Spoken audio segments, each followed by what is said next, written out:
வெளியூர் பயணமா? ரிசர்வேஷன் கிடைக்கலையா? படிக்கட்டு ஏறி இறங்க ரொம்ப சிரமமா இருக்கா? டிராப் டாக்ஸி புக் பண்ணுங்க. ஒரு வழி கட்டணம் மட்டுமே. டிராப் டாக்ஸி, எங்கும் எப்போதும். எஸ், வீடு, ஸ்கூல்ஸ், ஹோட்டல்ஸ், ஸ்டோர் ரூம் இங்கெல்லாம் பார்ட்டிஷன் வால் கட்டணும்னாலும் இப்போ பில்டிங் போனஸோட first choice Renocon rapid wall panels. திருச்சியை சேர்ந்த ஜான் ஆரோக்கியசாமி பல நாடுகளில் தொழில்நுட்ப நிறுவனங்களின் உயர் பதவிகளில் பணிபுரிந்த அனுபவம் கொண்டவர். அது மட்டுமின்றி ஆப்பிள் நிறுவனத்தின் இந்திய மார்க்கெட்டிங் அதிகாரியாகவும் இருந்துள்ளார். 2014ஆம் ஆண்டு நாடாளுமன்ற தேர்தல் மற்றும் 2017ஆம் ஆண்டு மும்பை மாநகராட்சி தேர்தலுக்காக பணியாற்றியிருக்கிறார் ஜான். 2018ஆம் ஆண்டு கர்நாடக சட்டமன்ற தேர்தலின் போது காங்கிரஸ் கட்சியின் முதல்வர் வேட்பாளர் சித்தராமையாவிற்கு ஆலோசனை வழங்கும் குழுவில் முக்கிய பங்கு வகித்தார். முதன்முறையாக தமிழ்நாட்டு அரசியல் வியூக வகுப்பிற்கு அவரை கொண்டு வந்தது பாட்டாளி மக்கள் கட்சி தலைவர் அன்புமணிதான்.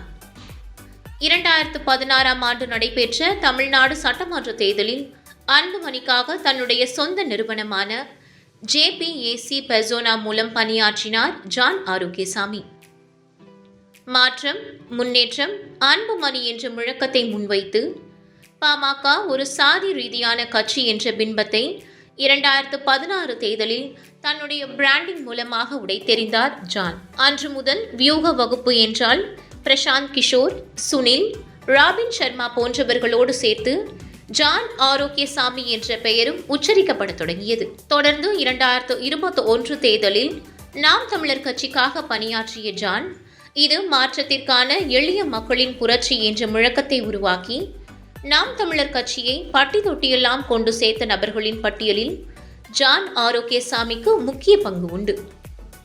இவரது அரசியல் வியூகங்களையும் செயல்பாடுகளையும் கவனித்த விஜய் அப்போதே அவரை தன்னுடைய பிரதான வியூக வகுப்பாளராக நியமித்துக் கொண்டார். தேர்தல் களத்தில் எப்படி பேச வேண்டும், என்ன பேச வேண்டும், எந்த உடல் மொழியில் பேச வேண்டும், யாரை பற்றி எங்கு பேச வேண்டும் என்பதெல்லாம் கச்சிதமாக கணித்து கொடுத்து விஜயை 2 தொகுதிகளில் போட்டியிட வைத்து அவரை வெற்றியை நோக்கி கரம் பற்றி அழைத்து சென்றிருக்கிறார் ஜான். குறிப்பாக திமுகவை அரசியல் எதிரி என்றும் பாஜகவை கொள்கை எதிரி என்றும் விஜயை கொள்கை பிரகடனம் செய்ய வைத்தது ஜானின் முக்கியமான நகர்வு. பல்வேறு கட்சிகள் விஜயின் அரசியல் வருகையை அவதூறுகள் மற்றும் கேலி கிண்டலும் செய்தன. அதையெல்லாம் கண்டு கொள்ளாத விஜய் தன் பிரதான எதிரிகள் இவர்கள்தான் என்று குறிப்பிட்டு இந்த தேர்தலை களம் கண்டார். விஜய்க்கு வழங்கப்பட்ட ஆலோசனைகளால் ஜானும் பல்வேறு விமர்சனங்களையும் நெருக்கடிகளையும் எதிர்கொண்டார். இறுதியாக விஜயின் நம்பிக்கைக்கு ஏற்றாற்போல் ஜான் ஆரோக்கியசாமியின் வியூக வகுப்புகளுக்கு இன்று கைமேல் பலன் கிடைத்திருக்கிறது.